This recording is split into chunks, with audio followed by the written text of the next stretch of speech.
Irmãos e irmãs, boa noite a todos. Que a graça de Cristo possa reinar no coração de cada irmão e irmã aqui presente. Amém. Meus amados irmãos, nós estamos nos aproximando desta data tão singela do nosso calendário cristão, que é o Natal.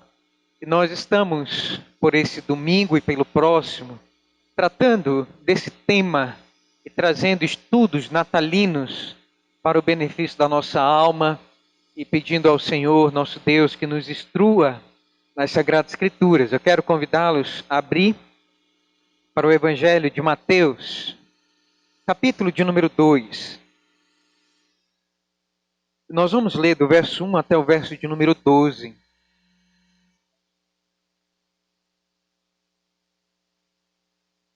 Diz assim a palavra do Senhor, irmãos. Acompanhe a leitura atentamente na sua Bíblia.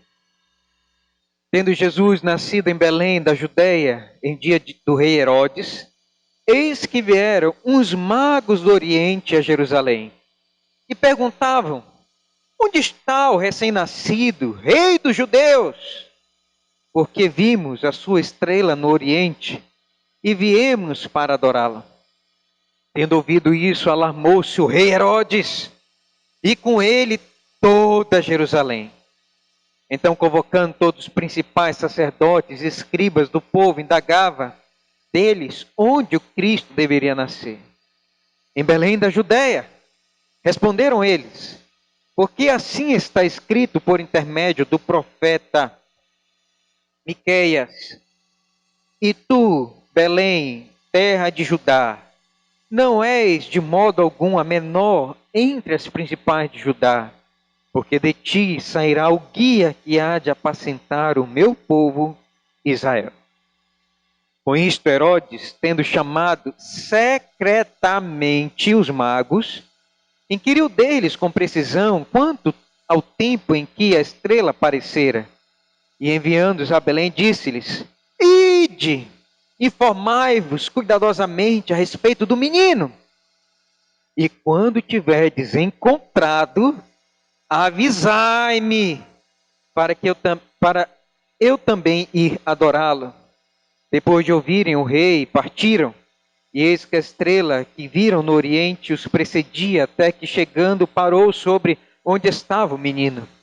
E vendo eles a estrela, alegraram-se com alegria e intenso júbilo. Entrando na casa, viram o menino com Maria, sua mãe, prostrando-se, o adoraram, e abrindo seus tesouros, entregaram-lhe suas ofertas, ouro, incenso e mirra.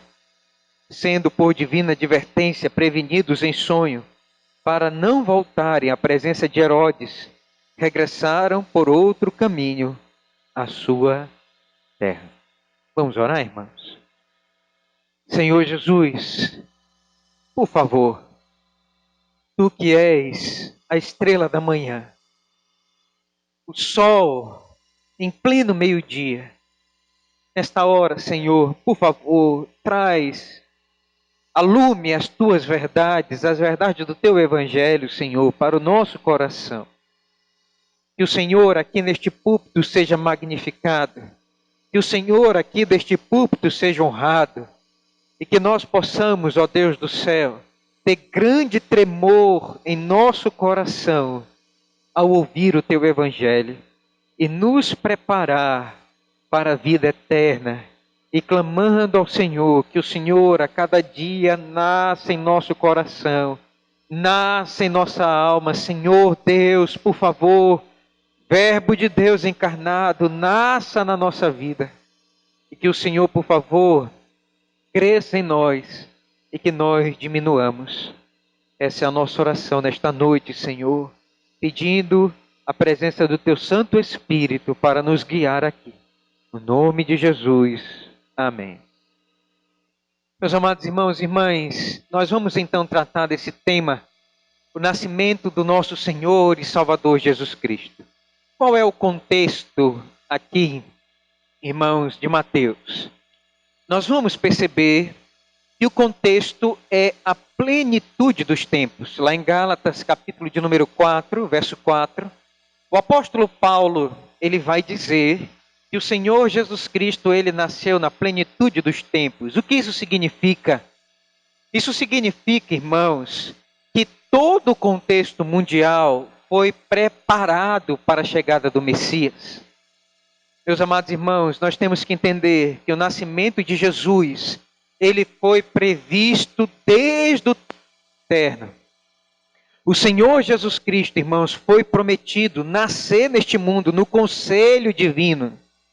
E antes que houvesse mundo, antes que houvesse brilho nas estrelas, antes que o ser humano habitasse essa terra, nós, irmãos, temos a promessa do nascimento do Deus encarnado. Esse mistério que nós não conseguimos entender. Uma coisa tremenda que os homens não conseguem raciocinar. Como é que pode um Deus vir em carne humana? Mistério eterno. Coisa gloriosa que nós não conseguimos conceber. Mas o fato é que está se cumprindo no tempo e na história o nascimento do Senhor Jesus Cristo, o Filho prometido de Deus, desde Gênesis capítulo de número 3, verso 15, onde ele promete que haveria de vir aquele que pisaria a cabeça da serpente. Desde o Antigo Testamento, os patriarcas, os profetas pregaram sobre esse Messias. E esse Cristo ungido de Deus, ele chega agora no tempo e no espaço.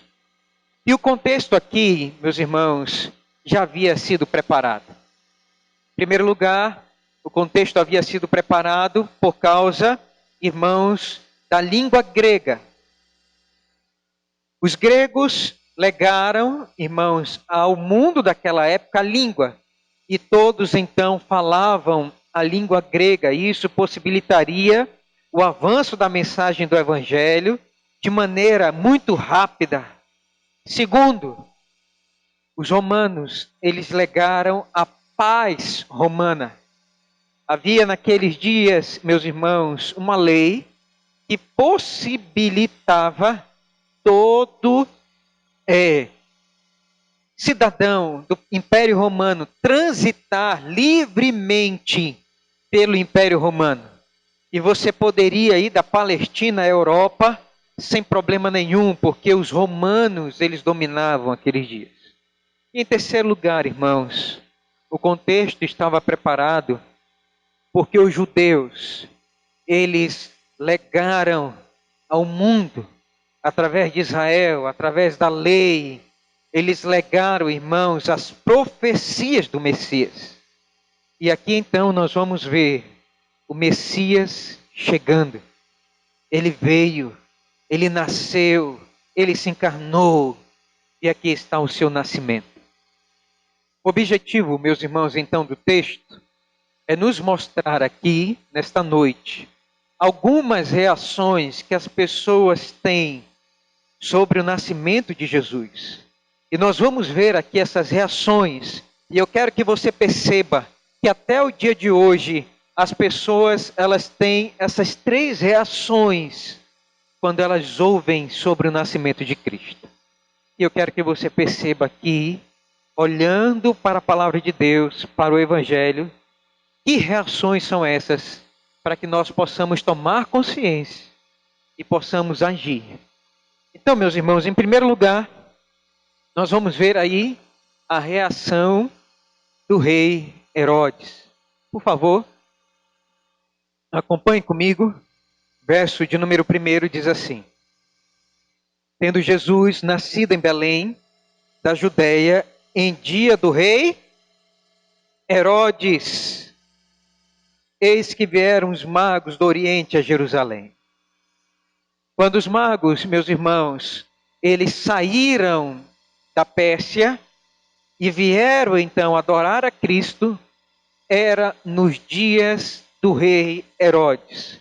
Percebam aqui que o Evangelho ele vai datar, ele vai dizer que esse momento é histórico. Percebam aqui que não está se tratando, meus irmãos, de nenhuma fábula inventada pelos autores do Evangelho, não.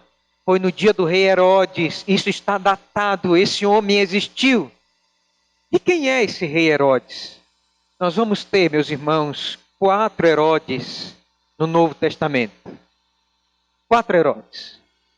O primeiro deles é Herodes o Grande. Depois nós vamos ter, meus irmãos, o filho dele, que é Herodes Antipas, que é aquele que manda decapitar João Batista, e é aquele Herodes que vai caçoar do Senhor Jesus Cristo quando ele foi preso para ser crucificado. Mas nós vamos encontrar mais 2 Herodes, dessa mesma descendência, que é Herodes Agripa I e Herodes Agripa II. O Herodes Agripa I foi aquele que mandou matar o apóstolo Tiago.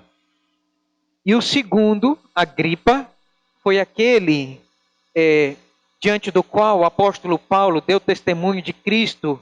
E ele vai falar: Paulo, quase tu me persuades a ser cristão. Mas esse Herodes, meus irmãos, que nós encontramos aqui, é o primeiro Herodes. Esse Herodes, ele é Edumeu. Percebam que quando o Senhor Jesus Cristo nasce, quem está governando é um filho de Esaú, não um filho de Jacó. E nós vamos perceber, meus irmãos, essa grande luta entre esses 2 irmãos. E Herodes era Edumeu, filho de Esaú. E esse Herodes, meus irmãos, ele era muito mau. Ele era horrível. E ele massacrava o povo de Israel, os judeus. Esse homem, para que você tenha ideia da loucura dele, esse homem, irmãos, teve 9 esposas. E ele mandou, meus irmãos, matar todas elas. Esse homem, irmãos, ele tinha um medo terrível de perder o poder ali em Israel. E ele mandou matar 45 aristocratas judeus que poderiam herdar o seu trono. Esse homem, ele mandou 2 dos seus filhos, Alexandre e Aristóbulo, para Roma, para estudar aos pés do imperador, com medo de que eles voltassem e tomassem o seu trono. Ele mandou estrangular os 2.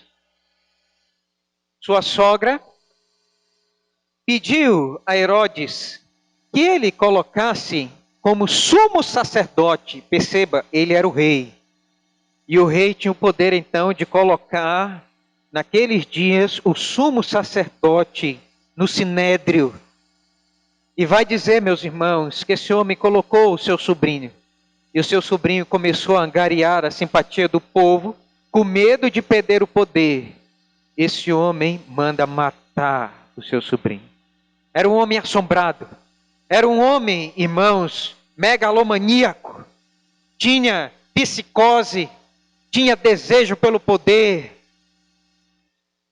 Sabendo dos seus crimes, o imperador César Augusto manda chamá-lo a Roma.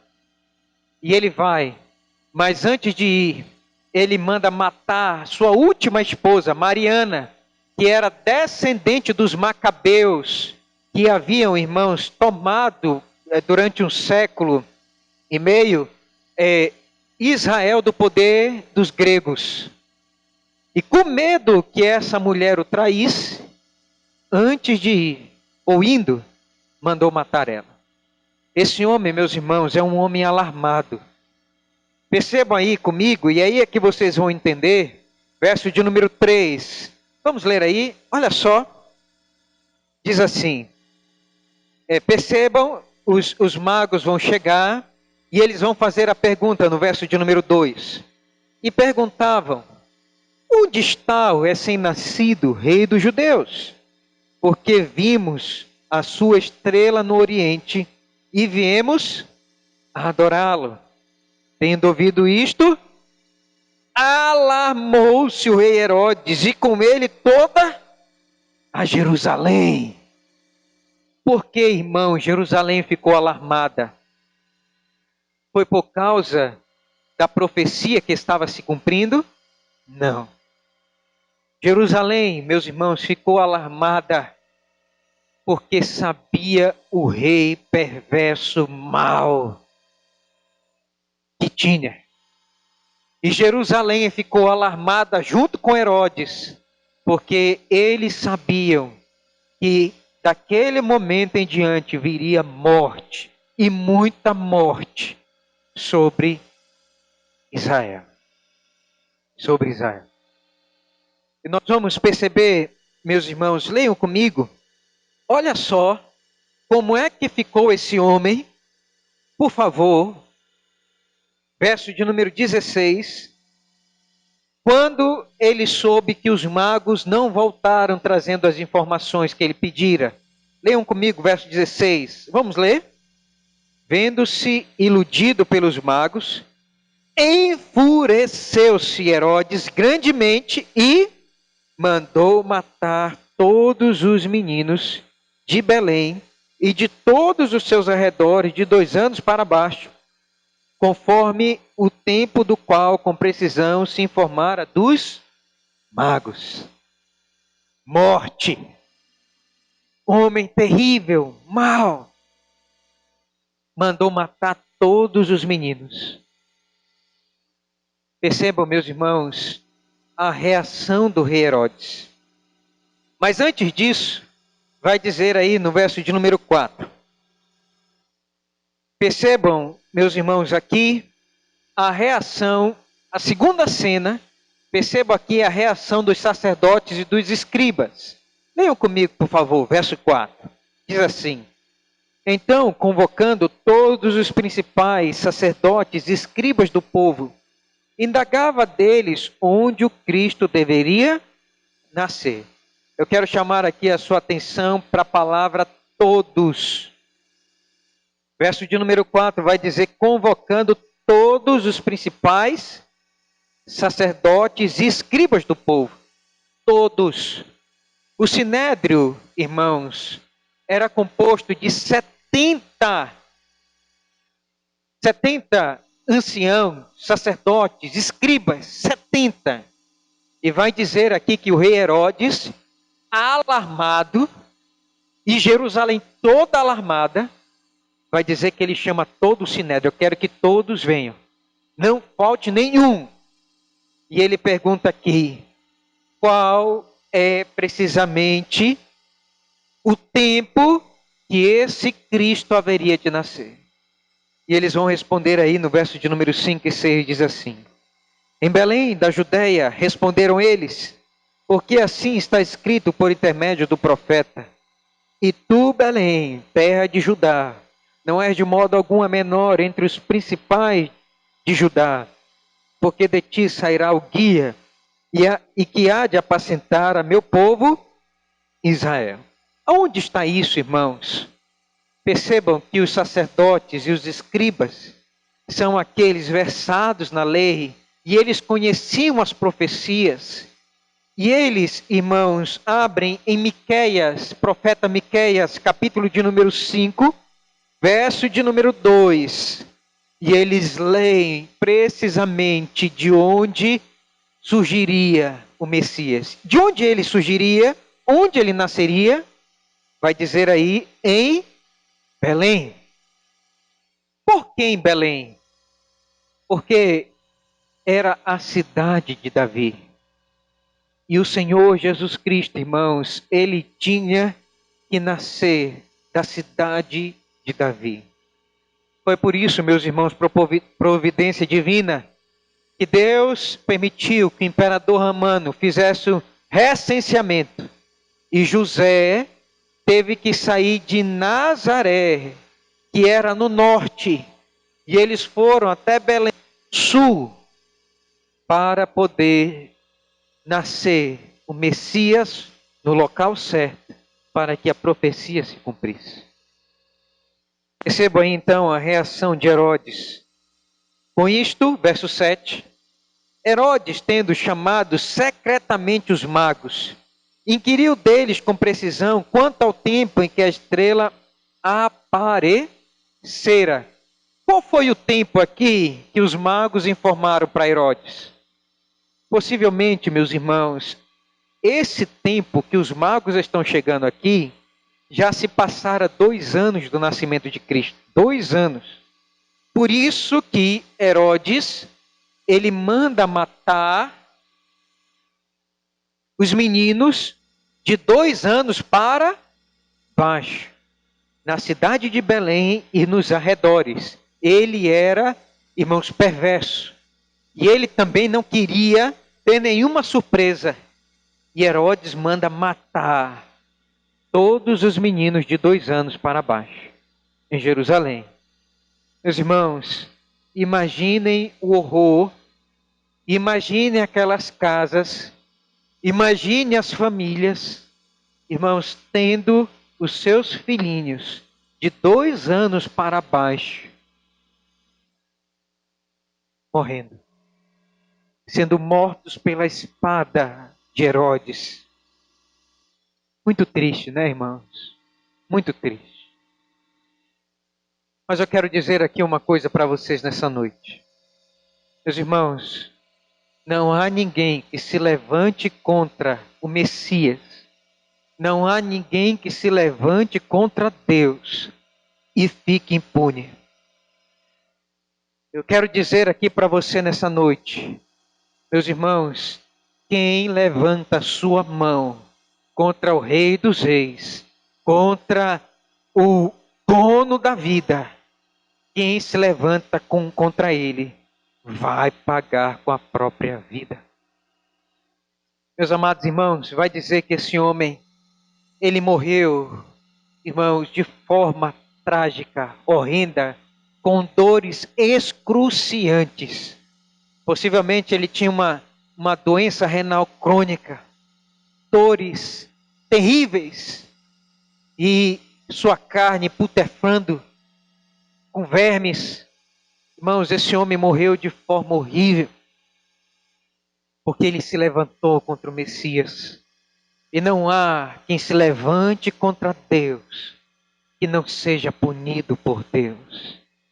Não há quem blasfeme contra Deus que não receba na mesma medida a sua blasfêmia. Não há aquele que seja raivoso, furioso, enlouquecido contra Deus, que não receba a devida punição dos seus pecados. E esse homem vai receber, ainda em vida, as dores de ter perseguido o Filho de Deus. E nós vamos encontrar, meus irmãos, a reação aqui desses escribas e desses sacerdotes. Esses homens que eram versados na lei e que deveriam ser os primeiros a ir adorar e cultuar o Messias. Vai dizer, irmãos, que esses homens aqui, quem sabe, com medo de Herodes, ficaram indiferentes ao nascimento do Messias, ao prometido de Deus, aquele que foi prometido desde o Antigo Testamento, aquele que os patriarcas pregaram, Abraão, Isaac, Jacó, aqueles que os reis pregaram nos salmos, os profetas disseram sobre ele, esse menino, ele seria o pai da eternidade, o príncipe da paz. Mas esses que conheciam a lei, eles ficaram indiferentes.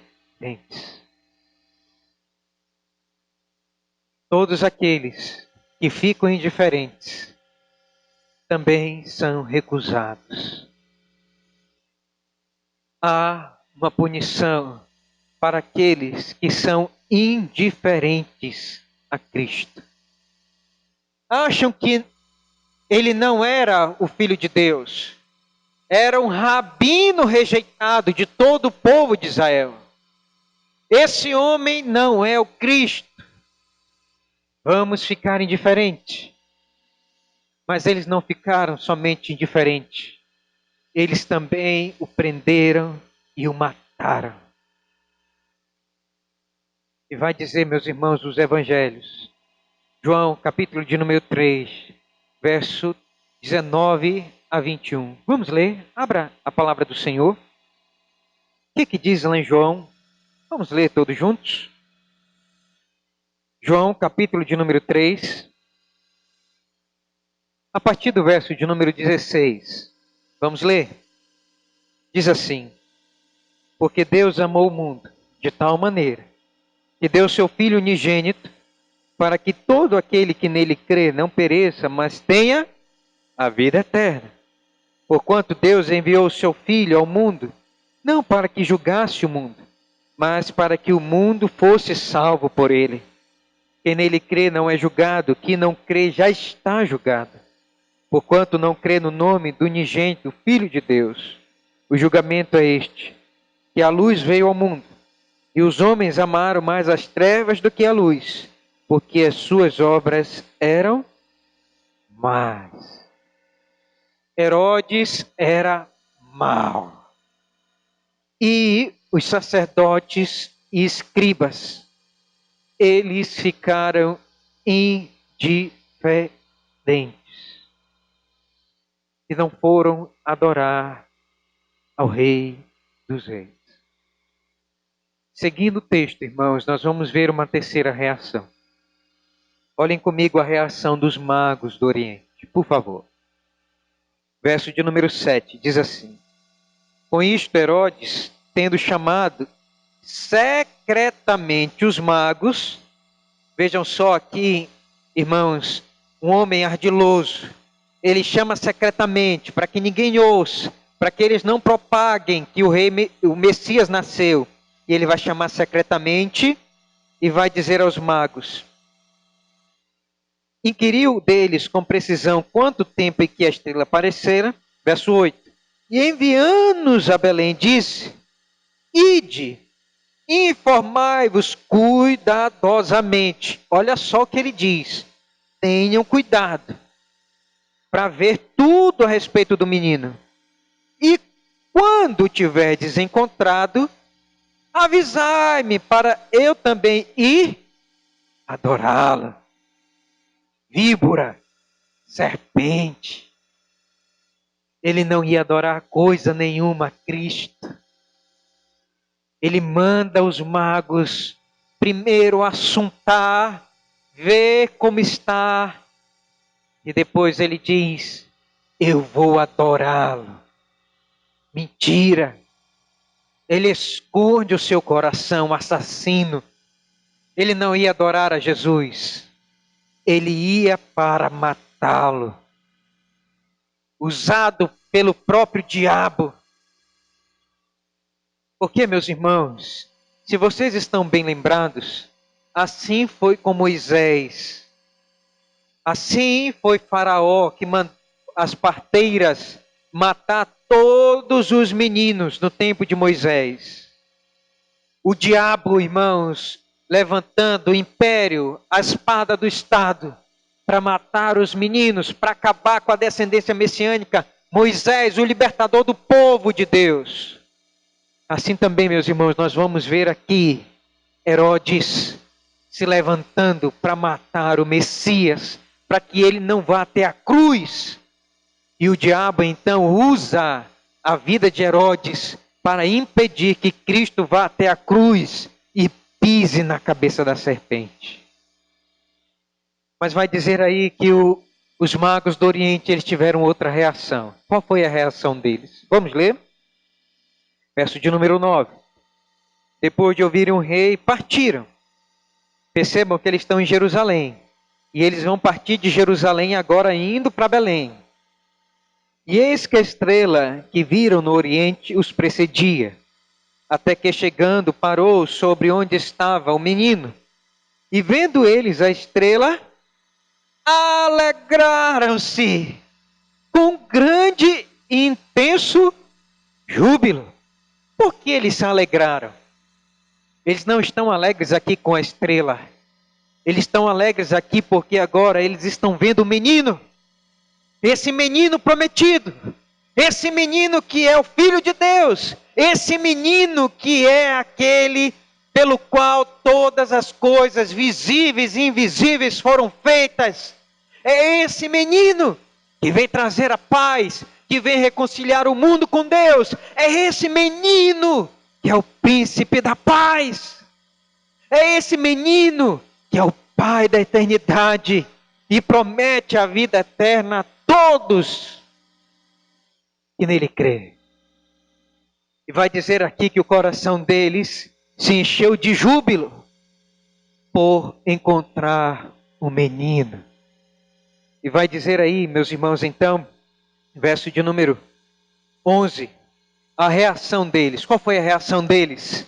Vai dizer aí que eles entraram porta adentro na casa, viram o menino com Maria sua mãe, e prostrando-se o adoraram e abrindo seus tesouros, entregaram-lhe suas ofertas, ouro, incenso e mirra. Por que, meus irmãos, nós temos aqui ouro, incenso e mirra? Os estudiosos vão dizer, meus irmãos, que aqui está os três ofícios de Cristo. Ele é rei, ele é sacerdote e ele é profeta. Ele é rei e por isso ele merece ouro. Todo o ouro é dele. E ele merece ser presenteado com ouro, porque dele é o ouro e a prata. Diz o Senhor dos Exércitos, Ageu, capítulo de número 12, verso 8. Ele é o dono do ouro e da prata, ele é rei. Mas em segundo lugar, irmãos, o Senhor Jesus Cristo também é sacerdote. E o incenso era colocado no altar para subir com um cheiro agradável a Deus. E esse rei, ele também é sacerdote. E é por isso, meus irmãos, que esse rei, ele intercede por mim e por você diante do trono de Deus, porque ele é o nosso sumo sacerdote. É ele quem nos faz entrar na presença de Deus. E quem só pode entrar na presença de Deus, irmãos, é o sumo sacerdote. E ele conhece as nossas dores.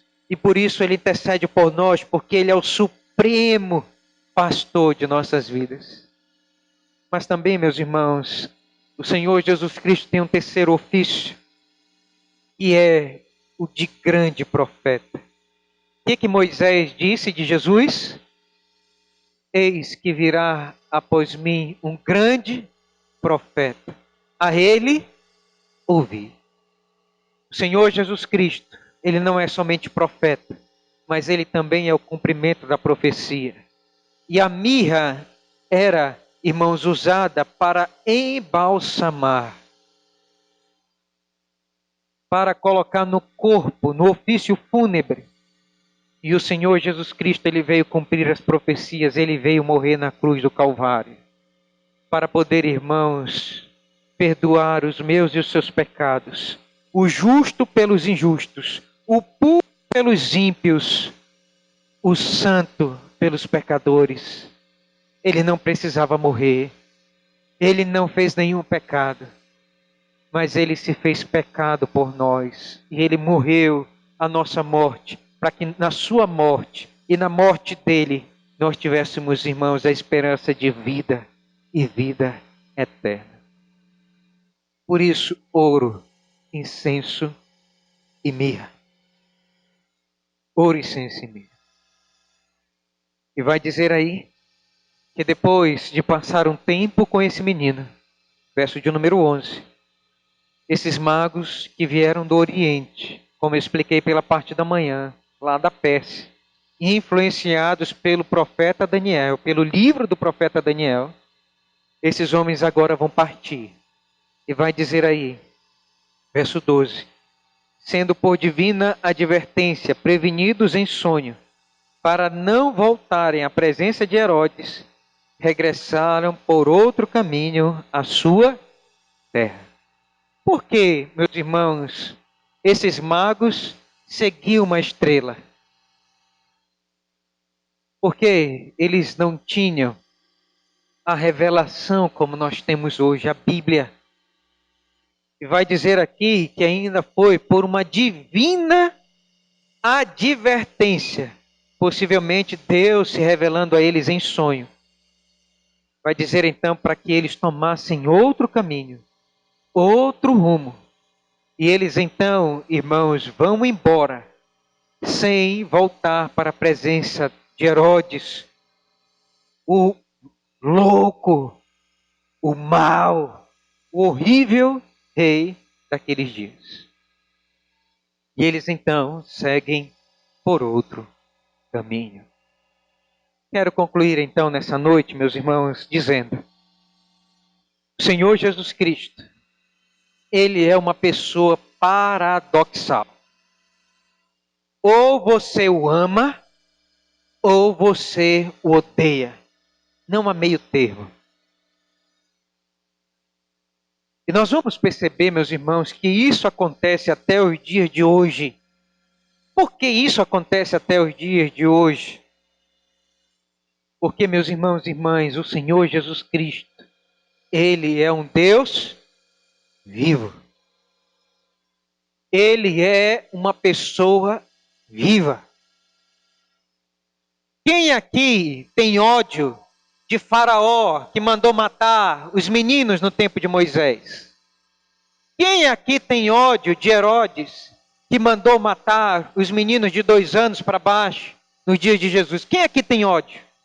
No mundo tem ódio de Herodes. Quem é que tem? Ninguém. Mas as pessoas têm ódio de Jesus. As pessoas são indiferentes a Jesus. Porque, irmãos, o Senhor Jesus Cristo, ele é uma pessoa viva e ressuscitou. E o seu nome é vivo. E o seu evangelho é vivo. E a sua igreja é viva. E é por isso que ele, irmãos, é odiado, perseguido até os dias de hoje. E nós temos que saber isso. Porque nós comemoramos o nascimento de Jesus? Porque ele é vivo. Nós não comemoramos o aniversário de Jesus de um século, de um milênio em milênio, não. Todos os anos. Porque ele para nós é um Deus vivo. E eu queria então fazer essas 3 aplicações que o texto nos ensinou. Vamos ler todos juntos? O Senhor Jesus pode causar ódio. Esses são aqueles que seguem o patrono do grupo de ódio, enfurecido e perseguidor de Herodes, o Grande. Hoje nós vamos encontrar, meus irmãos, ainda pessoas que perseguem o cristianismo, e eles fazem isso com fúria e com ódio consumado. Eu os odeio, eles vão dizer. E nós encontramos isso no nosso trabalho. E nós encontramos isso nas escolas, nas salas da faculdade. Pessoas que são furiosos contra Cristo. Eu quero dizer para você, perceba isso. Esses são filhos de Herodes, o grande, o doente. São pessoas doentes. São pessoas mortas espiritualmente. São pessoas que são usadas pelo próprio Satã, o diabo, para poder destruir a obra de Cristo no mundo. E eles odeiam o nascimento de Cristo. E eles odeiam o Natal. E eles falam mal dos cristãos. E colocam a culpa do mundo nos cristãos. E nos discriminam. E com fúria querem nos matar. Portanto, irmãos, nós vamos perceber que se Cristo nasceu no seu coração, você vai sofrer com esse grupo que vai tentar destruir a sua fé, custe o que custar, e eles vão vociferar isso. E se possível, eles vão mandar prender e matar você, como aconteceu nas perseguições dos imperadores romanos, na época dos apóstolos, matando o apóstolo Pedro, o apóstolo Paulo, o apóstolo Tiago, todos ao fio da espada, a guilhotina, e comido pelos leões e chifrado pelos bois nas arenas romanas. E isso vai acontecer. E eu quero que você prepare o seu coração. E a grande tribulação vem. E nós temos que estar prontos para enfrentar o grupo de Herodes. O grupo de Herodes. Em segundo lugar, meus irmãos, vamos ler todos juntos? O Senhor Jesus pode atrair indiferença. Outro sentimento que nós vemos hoje são aqueles que são indiferentes. Conhecem um pouco da Bíblia, conhecem a lei mosaica, conhecem o Evangelho, mas são indiferentes. Nasceram na igreja, conhecem os princípios da fé cristã, mas são indiferentes. Não vão à igreja, não querem relacionamento com o Messias, não sabem fazer uma oração ao Messias, não sabem o que é cultuar ao Messias durante a semana, não sabem o que é fazer o culto doméstico ao Messias, não sabem o que é entregar o seu coração ao Messias. São pessoas frias, são pessoas gélidas, com uma espiritualidade doentia, com um religiosismo frio e indiferente. Conhecem Jesus, sabem das profecias, mas são filhos dos sacerdotes e escribas que não vão adorar e não entregam seu coração a Jesus. E não entregam tudo a Jesus. Mas tem uma terceira reação que eu queria que fosse a sua reação. É a reação daqueles que vão cultuar o Messias. É a reação daqueles que vão adorar esse Messias. Vamos ler todos juntos? Em terceiro lugar, o Senhor Jesus. Eu queria que você saísse dessa igreja nessa noite por outro caminho. Aqueles magos, meus irmãos, eles foram e adoraram, cultuaram a Cristo. E vai dizer que, advertidos por divina providência, eles foram por outro caminho, alegres e felizes para a sua casa. Eu quero dizer para você nessa noite, busque esta alegria de adorar e de cultuar a esse Cristo que nasceu neste mundo, mas Ele também quer nascer no seu coração. Ele quer viver com você todos os dias. Esse Cristo, Ele quer estar com você no seu lar, na sua casa, na sua cama. Ele é Deus, e esse Deus, Ele tem que ser levado por nós aonde nós estivermos. Mas esse Jesus, Ele não quer que você volte pelo caminho velho, pelo caminho de Herodes, pelo caminho da morte. Esse Senhor Jesus, Ele quer lhe dar e mostrar um novo caminho, uma nova rota. Vá por um novo caminho. Tome um compromisso com Cristo de ir por um novo caminho. Irmãos, nós estamos terminando mais um ano. Estamos, pela graça de Deus, e se Deus nos permitir, romper este ano e ver 2020, que você tome compromisso com esse Jesus e trace um novo caminho para a sua fé cristã nesse ano de 2019. Se alegre, se jubile, mostre a bem-aventurança de conhecer esse Jesus na sua vida. Trace uma nova rota para a sua vida cristã.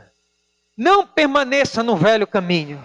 Não fique nesse caminho velho, empoeirado, nesse caminho de pão emborolado, nesse caminho de uma sopa rala feita com os mesmos ossos,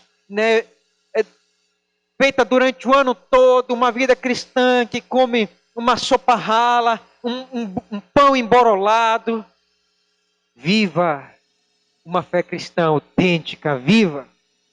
Vá por um novo caminho. Deus quer falar ao seu coração nessa noite e lhe advertir com santa advertência. Tome um novo caminho de progredir na vida cristã, de ser uma pessoa mais espiritual, de você demonstrar para a sua família que você tem um compromisso árduo, firme, ardoroso com Cristo. Se firme nas devoções cristãs, jejuando mais, orando mais, lendo a Bíblia mais. Mostre que esse Jesus está vivo e que você está alegre por viver a vida cristã com Ele. É triste, irmãos, mas muitos crentes estão fracos, estão caindo pelo caminho, porque não tem mais esta alegria e esse júbilo do primeiro encontro com Cristo. E estão caindo, e vão caindo. E a devoção lá embaixo, e o amor por Cristo lá embaixo. E não há oferta de tempo, de vida, de coração. Por isso eu queria chamar você a se alegrar nesta noite, no nascimento de Cristo. E se Ele nasceu na sua vida, vá por um novo caminho nesse ano de 2020. Que Deus nos abençoe pela sua palavra nesta noite. Amém.